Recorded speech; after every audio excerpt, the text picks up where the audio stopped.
Hey everyone, welcome back to another video. In today's video, I'm going to go over the beginner's priority list for the DD heroes if you're starting new. So it's kind of a similar, if not everything is kind of similar to the previous season because not much has changed. All of the heroes that are currently going to get added to the shop are these three heroes. So Esmerina, Arcdina and Diana. None of these heroes are a priority for the beginners. They're kind of a PvP only heroes, with Diana being an exception, really good in PvE. Issue is she's quite expensive. She requires 8 stars to be a usable hero in PvE, which is nowhere near the priority. Esmerina is amazing for the PvP, same goes for the Arcdina. They're kind of core heroes for the main PvP teams. Diana not so much, but she's really unique in the PvE, whereas you can kind of replace her with Ophelia, so that's why she's not a really priority. Hence the list being pretty much the same as in the season 13. So the only thing I'm adding compared to the last video is the event start. So we have events now in Omniheroes quite often, and with the event there comes a DD selector that offers some of the heroes, which includes Tsuki. So Tsuki is one of the best beginners friendly heroes because at just 7 stars she will unlock this passive, which means she will trigger the allied corrode based teams have the ability to observe stats, which means when corrode is triggered it reduces the target stats, decreasing their attack by 2 million and defense by 2 million, which doesn't matter, so the only part is attack part with no limit. This does have a limit at 7 stars, but it's kind of irrelevant, so that's why Tsuki with Event Start is the goated start. It basically makes the game a completely different experience and completely more friendly. The way that you would do this is you would get copy with Tsuki from the event selector, which is basically just playing the game and doing the events, and you will get the second copy from the Oracle shop. So you will go here and purchase her for the 100 Oracles. Guaranteed you will get the 7-star Tsuki. So this is how you get the most best start on the beginner's account possible, so basically getting Tsuki 7. This is going to be a viable strategy until they put Yorm to the selector, because Yorm is going to be far better. Tsuki kind of does have limit to the attack stat still, but Yorm does have a better boost, so Yorm increases attack and HP by 10 million 2 times per round, so 20 million per round, which is already better than Tsuki, I believe. So once Yorm enters, you will basically just see me do this, and basically that's it. Yorm will be the best hero to go for once she enters the pool of the DD selectors from the events, which I hope might be around April, so in the April Easter event. If not, then we are going to go back to this. Without the event, you're going to progress like this. So if there's no event, you will basically just ignore this entire top row and you will proceed on the tier list like this. So first of all, you will get a 6-star Elisha, not 7 stars, 6-star. That's completely enough. 6-star Elisha is the 3rd tier buffer compared to the Yorm and the Tsuki, but Yorm being a buffer only at 7 stars makes her not be viable a first pick, but Elisha being 6-star buffer by getting this, so she is capped and her buff is not really big but compared to the Yorm and Tsuki, but she is the only hero that can do the job at 6 stars. So you basically start the game with 6-star Elisha and then you work your way on the Arcane Dorabella. Then you go for the Pandora. Arcane Dorabella is more rare. You can get Pandora easier from the Dimensional Arena selector, for example, I believe, and as well as other selectors, especially event selectors. So you can kind of get Pandora 7 faster than Arcane Dorabella. That's not going to be an issue. You can get both, it doesn't matter. So first of all, the priority should be Arcane Dorabella, but if you can get Pandora 7 instantly over 6-star Arcane Dorabella and 6-star Pandora, get a 7-star Pandora over a 6-star Dorabella and 6-star Pandora. You want 7 stars Pandora for sure over just having both at 6 stars. Other than that, you should follow this order, but apart from that, this is the correct order.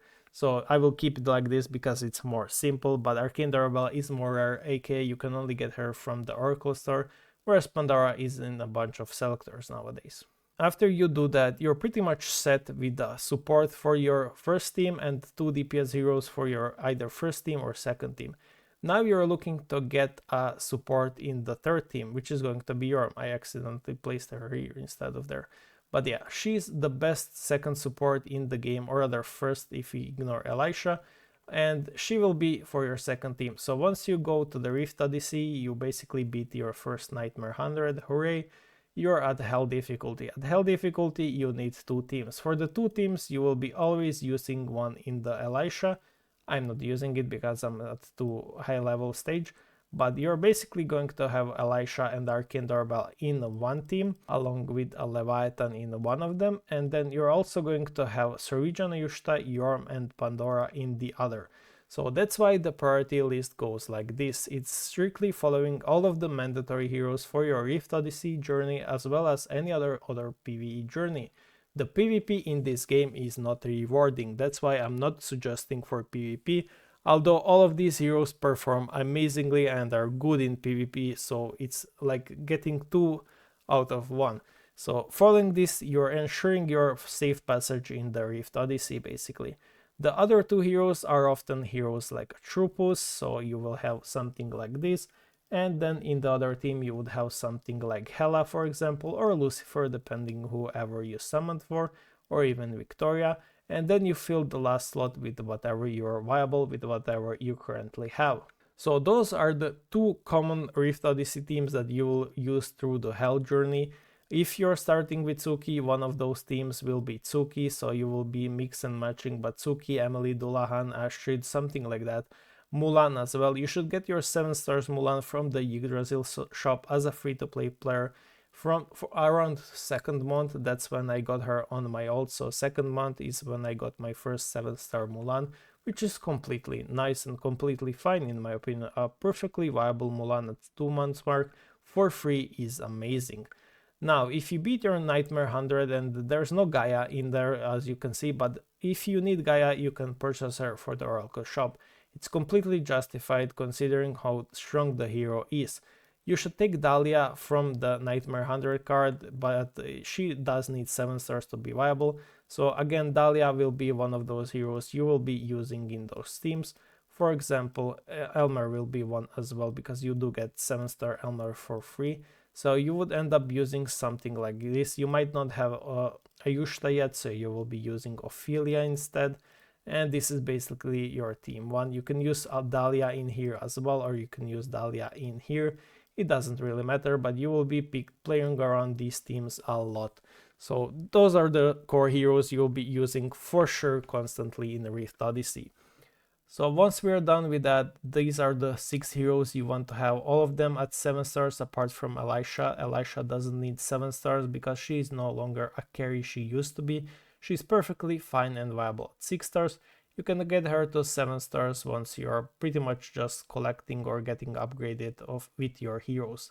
Then we have the Cheesy Picks Rift Odyssey edition, so some of the times, not all of the times, these 2 heroes are mandatory for the Rift Odyssey. Odin does kind of do job at 6 stars, but is quite RNG, so she does need 8 stars to be reliable, and same goes for the Tiamat, she does need 8 stars to be viable. I'm going to move that tier down, because it's kind of a cheesy pick instead of a guaranteed one, so it's not always recommended to get them, but it's worth to mention and slowly start grinding them to 8 stars. The War Dimensions are the heroes, so once you're done with these 6, you're just starting to go for the PvP.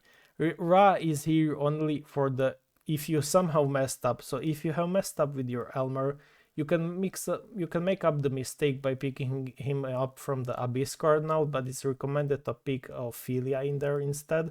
So if you did mess up and did not get your 7-star Elmer free, you can get him from the Abyss card now.